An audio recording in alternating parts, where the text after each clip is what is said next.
Have you ever thought to yourself, man, I really love the look of Cuphead. That 1920s, 30s aesthetic just looks awesome, and it's weird and cartoony, yet creepy and a little bit unsettling if I'm being honest. But I'm not very good at shooters, or I don't really like shooters. Well, I have a solution for you, and it's a game called Fearmonium. Now, this game is a metroidvania, but with some visual aesthetics that remind me of Cuphead, and also has some very memorable characters that are also just slightly twisted or unsettling. And even the good characters are just, I don't know, something's a little off about them. But to my surprise, the combat, the visual aesthetics, even the graphics were lower on my list of reasons why I liked this game. I'm Nima, let's talk about Fearmonium. But before we get into that, please hit that like, subscribe button, share all of that YouTube algorithm stuff, comment, that really helps. And, if you could watch my next video, that really helps as well. But honestly, I appreciate each and every one of you.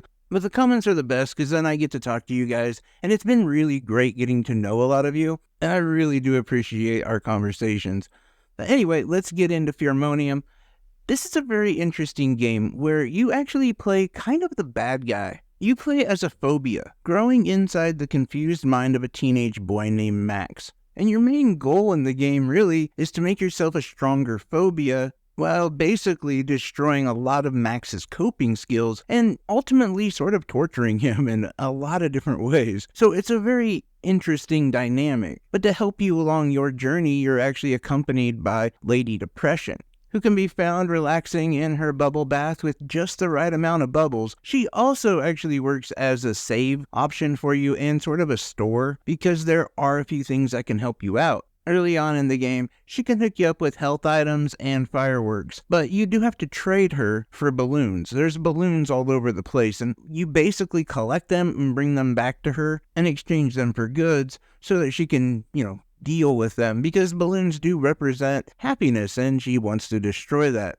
And there is really quite a bit more to this story than what I'm just saying, but I don't want to ruin anything because I do feel like this story is really, really good. And I also appreciate the way they tell it in sort of a comic book style, where you get enough dialogue, you get enough information, but it's not overwhelming and it puts you right back into the action. Because with most 2D platforming Metroidvanias, we don't really want to be stuck in dialogue hell for that long. Even though I really do think the storytelling and the writing is really good, there's just something really addictive about exploring and finding more stuff to grow your character. And that is exactly what you do. Just like any good Metroidvania, there's a ton of skills to find and different abilities to acquire. Most of these can just be found while you're actually playing the game and just searching around trying to explore the map. Things like dashes and slides and things that will allow you to get into new areas that you weren't able to prior are widely available. But if you do want more of a build-up, more of a come-up, if you will, you're going to have to take down a boss. And the bosses can be found in new areas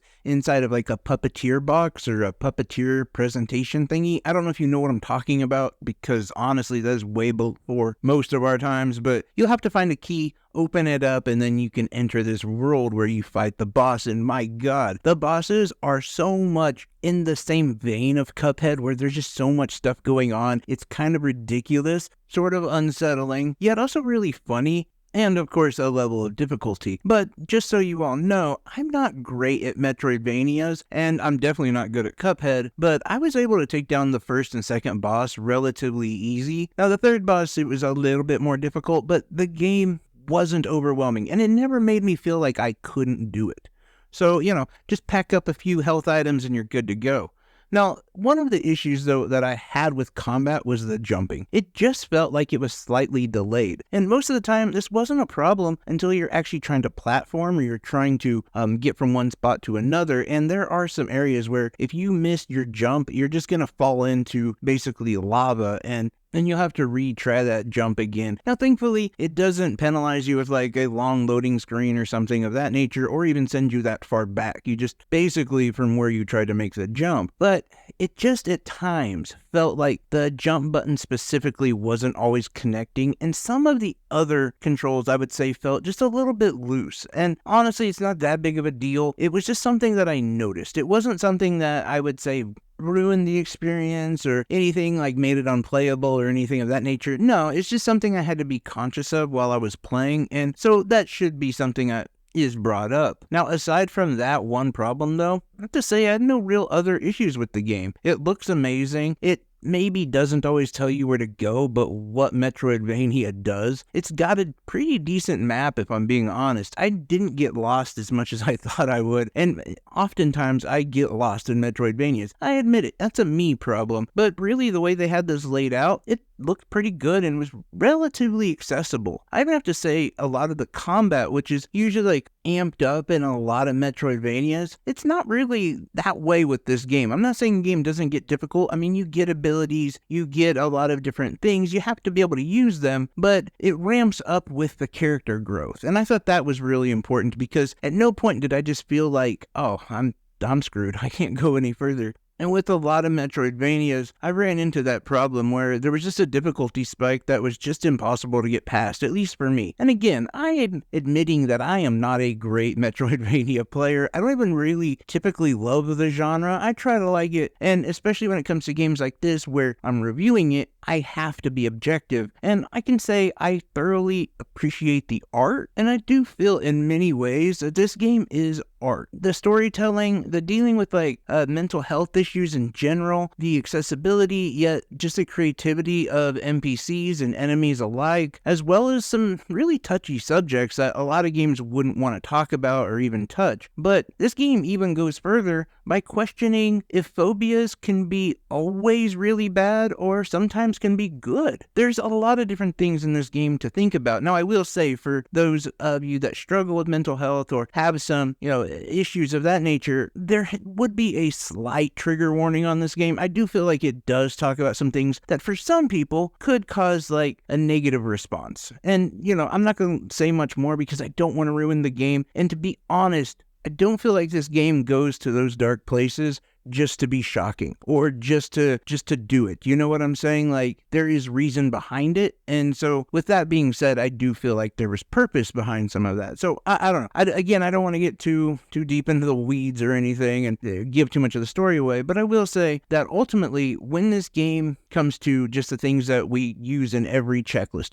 graphics, performance, combat, all of that, its score is really high. In handheld mode, which is how I play the game, actually how I play most games, the graphics are really detailed. They look really vibrant and bright. That sort of cartoony 1920s, 30s style just really works with this. And you can tell that the team that created this, the hand-drawn work, was top-notch. And they really worked their butt off to bring that to fruition, as well as the accompanying music, I think, is another thing that is just really pronounced in this game.